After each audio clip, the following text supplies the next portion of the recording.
তারা থাকবে সংসদে, আমরা থাকবো রাজপথে। দাবি আদায় করতে সরকার বাধ্য হবে, ঠিক কিনা? মুফতি হানজালার যে বক্তব্য দিয়েছে 14 কোটি মুসলমানের পক্ষ থেকে তিনি দায়িত্ব পালন করেছেন, কিন্তু বিখ্যাত কিছু কাফের মোশরেক নাস্তিক আর কাদিয়ানীদের দাল মুফতি হানজালাকে নিয়ে সোশ্যাল মিডিয়ায় ট্রল করতেছে। আমাদের দেশের আলেমরা দেশ স্বাধীনের আগ থেকে দাবি করে আসতেছে কাদিয়ানীদেরকে রাষ্ট্রীয়ভাবে অমুসলিম ঘোষণা করা হোক, কিন্তু যারাই ক্ষমতায় যায় আমাদের ভোট নিয়ে, আমাদের রক্তের উপর পা রেখে, তারাই আমাদেরকে ধোঁকা দেয়। আনন্দে আমার মন ভরে গেছে।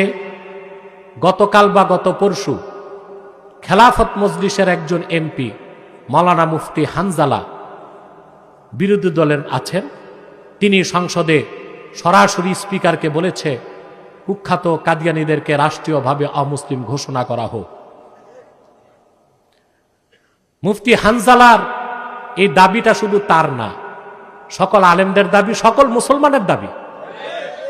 অতএব আমি চাই সংসদে বিরোধী দলের বাকি যারা আছে তারাও তার সাথে মুফতি হানজালার সাথে একত্রতা ঘোষণা করুক এবং তারা প্রত্যেকেই কুখ্যাত কাফের কাদিয়ানীদের রাষ্ট্রীয়ভাবে অমুসলিম ঘোষণার দাবি সংসদে উত্থাপন করুক।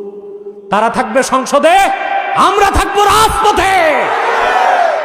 দাবি আদায় করতে সরকার বাধ্য হবে, ঠিক কিনা বলুন?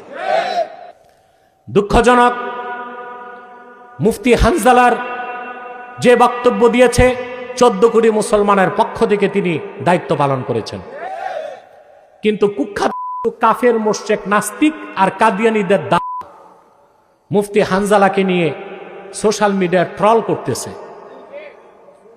আপনারা কখনো এই ট্রলে অংশগ্রহণ করবেন না, বরং যারা